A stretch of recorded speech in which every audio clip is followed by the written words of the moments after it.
Guys 'Avatar part 3' movie అయితే మాత్రం release అయితే అవ్వడం అయితే జరిగింది. ఆ మూవీ గురించి చెప్పుకుంటే మాత్రం జేమ్స్ కెమెరామెన్ అయితే మాత్రం చాలా బాగా అయితే మాత్రం ఈ మూవీని అయితే తీర్చిదిద్దడం అయితే చేశారు. 2009లో అయితే మాత్రం 'అవతార్ పార్ట్ 1' అయితే రిలీజ్ అయితే చేసి మనకైతే పాండోరా అనే ఒక కొత్త గ్రహానికైతే పరిచయం అయితే చేశారనమాట.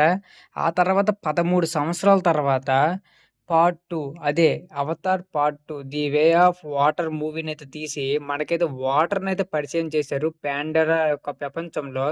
ఆ తర్వాత 2 సంవత్సరాల తర్వాత ఎప్పుడు 2025లో అయితే మాత్రం 'అవతార్ పార్ట్ 3' అదే 'ది వే ఆఫ్ ఫైర్' పాండోర్ అని ఒక ఫైర్‌తో అయితే మాత్రం పరిచయం అయితే చేయడం అయితే జరిగింది. జేమ్స్ కెమెరామెన్ అయితే మాత్రం ఎడిటింగ్‌లో కానీ మామూలుగా అయితే కాదు. ఈ యొక్క క్రియేషన్ అయితే మాత్రం 3డీలో అయితే చూస్తే ఈ మూవీ అయితే మాత్రం మైండ్ బ్లాక్ లాగా అయితే ఉండిద్ది. ఇది 3 గంటల 17 నిమిషాల మూవీ అయినప్పటికీ మనకు కొద్దిగా స్లోగా అనిపించి తర్వాత మూవీ కథంతా మనకైతే బోర్ అయితే కొట్టకుండా అర్థమైద్దనమాట.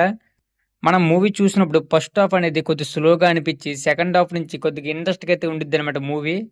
ఇందులో ఉన్నటువంటి కొత్త యానిమల్స్‌ని అయితే మాత్రం యాడ్ చేయడం అయితే చేశారు. కొద్దిగా కొన్ని గాల్లో ఎగిరే తిమింగలాలు, ఇంకా కొన్ని నీటి తిమింగలాలనైతే మాత్రం యాడ్ చేయడం అనేది కొద్దిగా విచిత్రంగా అయితే అనిపించిద్దనమాట.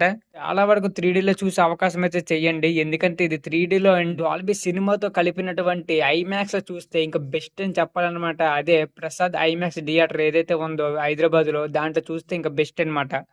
బ్యాక్‌గ్రౌండ్ స్కోర్ మ్యూజిక్ అయితే మాత్రం అద్దిరిపోయింది. మామూలుగా అయితే ఉండదు. ప్రతి ఒక్క సీన్‌లో అయితే మాత్రం. ఇదొక కొత్తదనం స్టోరీతో అయితే మాత్రం రూపుదిద్దుకుందని చెప్పాలి. మనకి ఏదైతే పార్ట్ 1 ఉందో, దాని తర్వాత 13 సంవత్సరాల తర్వాత రావడం వల్ల మనకు కొద్దిగా పరిచయం అయితే కొద్దిగా దూరమైతే అయ్యిద్దనమాట పార్ట్ 2 చూసినప్పుడు. కానీ పార్ట్ 2 అనేది 2 ఇయర్స్ బ్యాక్ రిలీజ్ అయింది కాబట్టి, ఇప్పుడు మనకు పెద్ద పరిచయం అయితే చేయవసరం లేదు. వే ఆఫ్ వాటర్ ఏదైతే చూసామో, ఇప్పుడైతే ది వే ఆఫ్ ఫైర్ అయితే మాత్రం చూస్తున్నామనమాట మనమైతే. అంత పరిచయం అయితే లేదు. మనకైతే మైండ్‌కైతే మూవీ అయితే ఎక్కిపోయిద్ది. Okay guys. 'ప్రసాద్ ఐమాక్స్‌లో' మాత్రం చూడడానికైతే ట్రై చేయండి. 3డీలో అయితే మాత్రం ఈ మూవీకైతే రేటింగ్ అయితే 5కి 4 అయితే ఇవ్వచ్చు. గైస్ ఈ మూవీ చూసినట్లయితే మీకెలా అనిపించిందనేది కామెంట్ సెక్షన్‌లో కామెంట్ అయితే చేయండి. డెఫినెట్‌లీగా అయితే మాత్రం ఫస్ట్ ఆఫ్ ఆల్ ఈ వీడియోకైతే ఒక లైక్ అయితే చేయండి గైస్. కష్టపడి అయితే మాత్రం రివ్యూ అయితే పెట్టడం అయితే జరుగుతుంది. Okay guys. నెక్స్ట్ ఇంకో రివ్యూతో కలుద్దాం. అంతవరకు బాయ్ బాయ్.